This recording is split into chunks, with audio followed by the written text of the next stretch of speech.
Buen día con todos. En esta oportunidad vamos a hablar del diagnóstico de la hipertensión arterial basada en las recomendaciones de la Sociedad Internacional de Hipertensión, la guía del 2020. Soy Milagros Malma Gómez, residente de segundo año de cardiología del Instituto Nacional Cardiovascular. A manera de introducción, podemos decir que la hipertensión arterial es una enfermedad crónica que se caracteriza por un incremento sostenido de las cifras de presión sanguínea en las arterias. Y esta enfermedad se va a ver influenciada por la edad del paciente, sexo, raza, herencia, factores ambientales y dietéticos de los individuos. El objetivo de esta presentación es conocer los niveles de presión arterial para el diagnóstico de hipertensión arterial en el consultorio y de manera ambulatoria.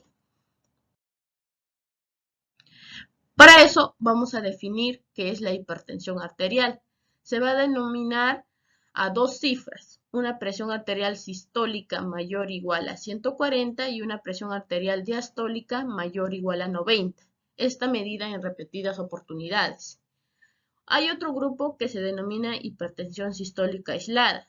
Esta se va a denominar cuando hay una medida de la presión arterial sistólica mayor a 140, pero la presión arterial diastólica va a ser menor a 90. Generalmente se da en adultos jóvenes y también en adultos mayores, porque al pasar los años, en los adultos mayores, las arterias se ponen rígidas, duras, y esto genera que solo se eleve la presión arterial sistólica. La hipertensión arterial se va a clasificar según el grado de severidad.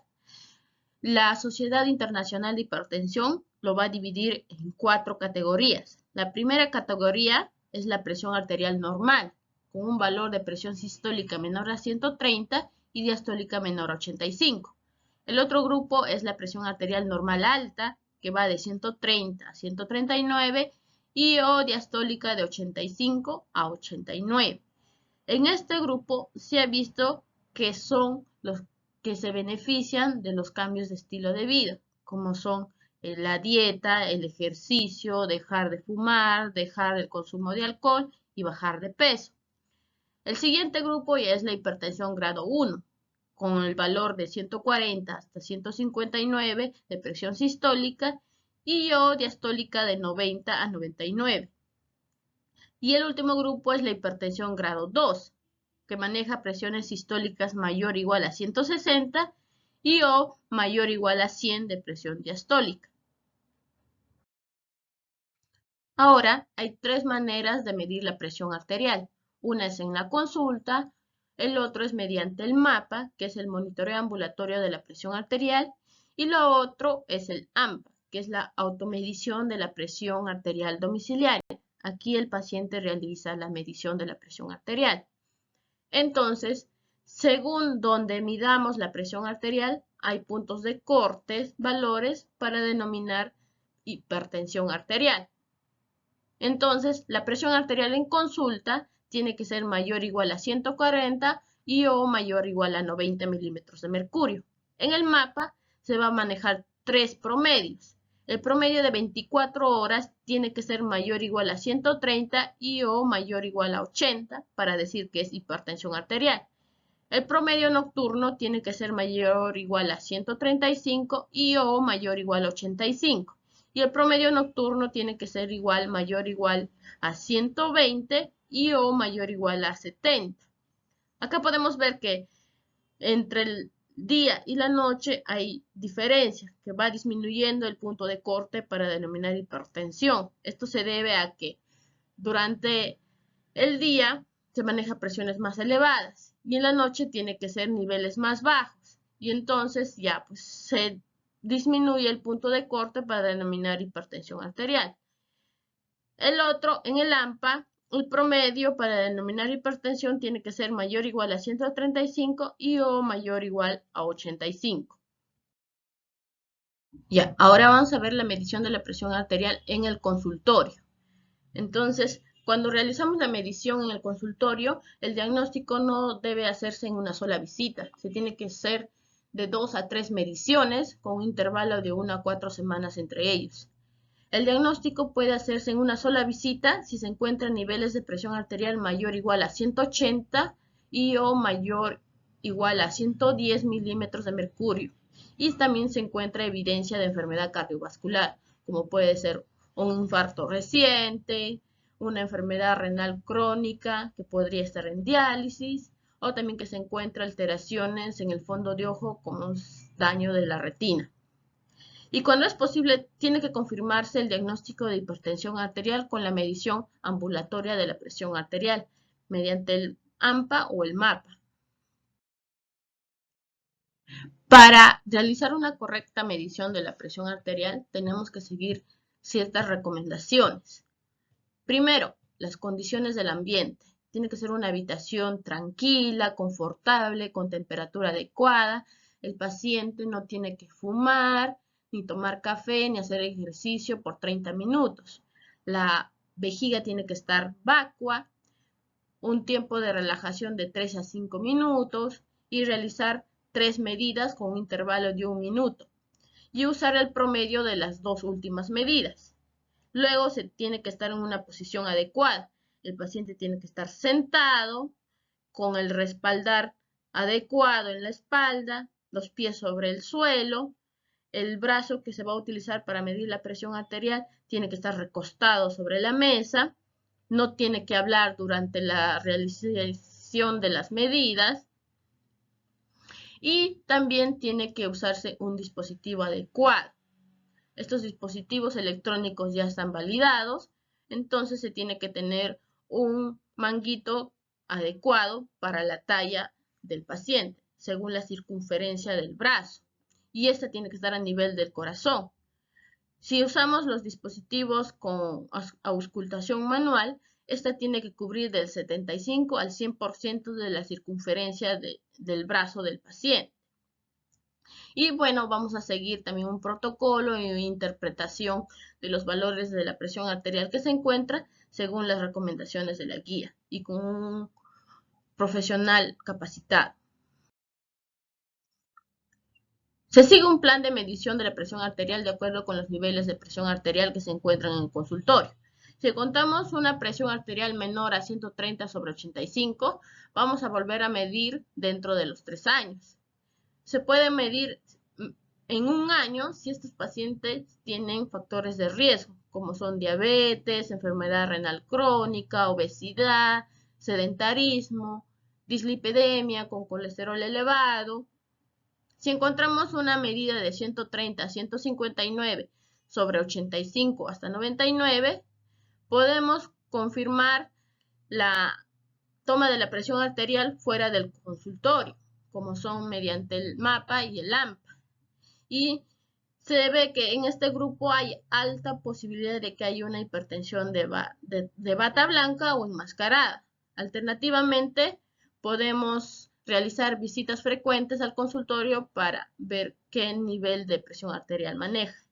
Si encontramos una medida de 160/100, ya podemos confirmar dentro de unos días o semanas que este paciente tiene presión arterial elevada. En la medida de la presión arterial ambulatorio, mediante el AMPA o el MAPA, esto es más reproducible y está asociado más al daño de órgano blanco que produce la hipertensión arterial, que principalmente va a ir para el cerebro, el corazón, el riñón y la retina del ojo. Y esto nos ayuda a identificar la hipertensión enmascarada y de bata blanca, que se va a denominar hipertensión de la bata blanca.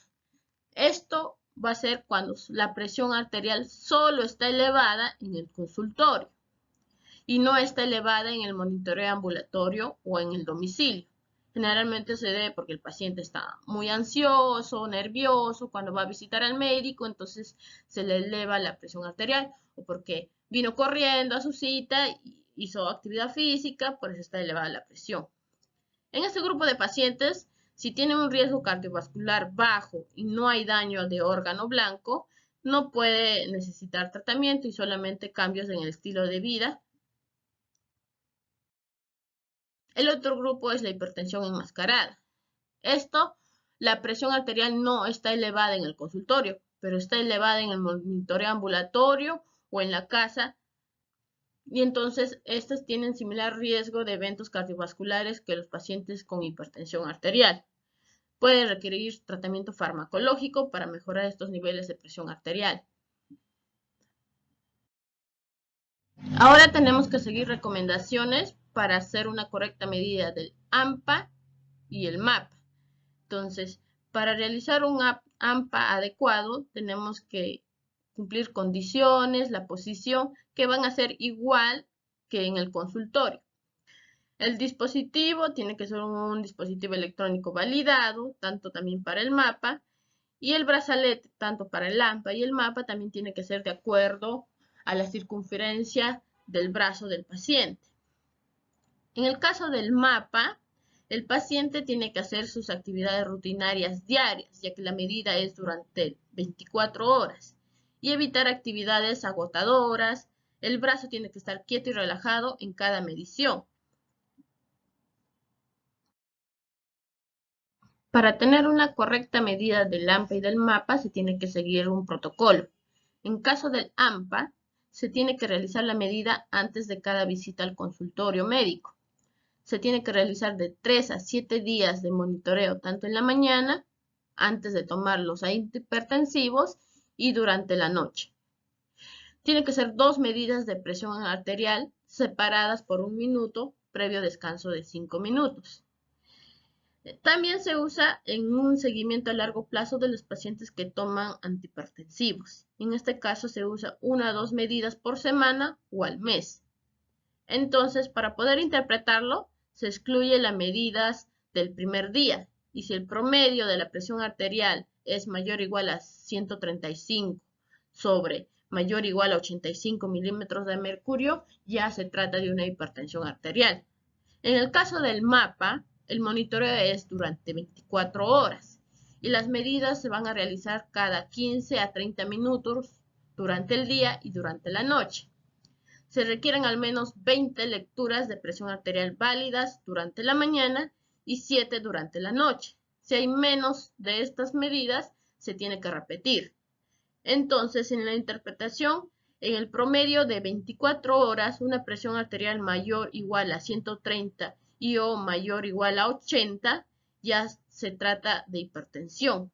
El promedio durante el día mayor o igual a 135 y o mayor o igual a 85, también ya es una hipertensión arterial. Y durante la noche, un promedio mayor o igual a 120 sobre 70, también se trata de una hipertensión arterial. A manera de resumen, entonces, para un diagnóstico de la hipertensión arterial, tenemos que tener una historia clínica adecuada, una medida de presión arterial que lo hemos visto anteriormente, y también ver los factores de riesgo cardiovascular, ver si tiene alguna otra enfermedad que podría estar causando una hipertensión secundaria. Lo otro es ver un examen físico adecuado, revisar el corazón, sistema circulatorio y otros órganos o sistemas. También tenemos que hacer un examen de laboratorio, una bioquímica general, un examen de orina, un electrocardiograma. También podemos hacer otras pruebas, como son las de imagen, para ver el daño de órgano blanco, que generalmente se va a dar en el cerebro, en el corazón, el riñón y la retina.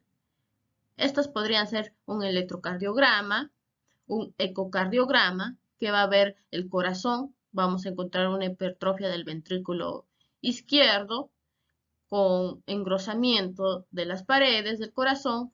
También una ecografía de carótidas para ver estrecheces con placas ateroscleróticas, imágenes del riñón como ecografía, Doppler de las arterias renales para ver si hay estrecheces y estas condicionan una hipertensión arterial secundaria.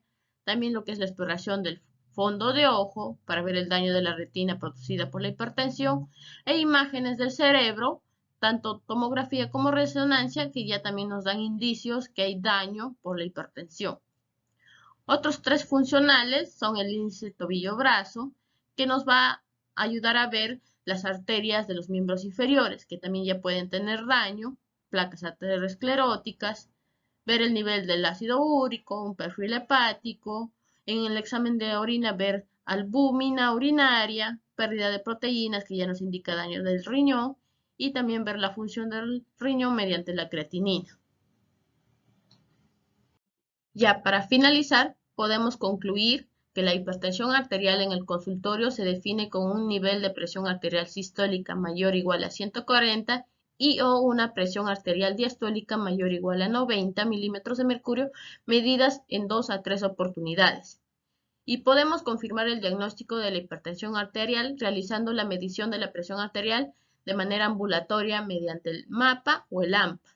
Y para una correcta medición de la presión arterial se tiene que cumplir condiciones tanto del ambiente, la posición del paciente, un dispositivo y brazalete adecuado, además de seguir un protocolo e interpretación de los resultados por personal capacitado. El diagnóstico de la hipertensión arterial también requiere exámenes adicionales para identificar el daño de órgano blanco. Bueno, eso era todo. Gracias por su atención.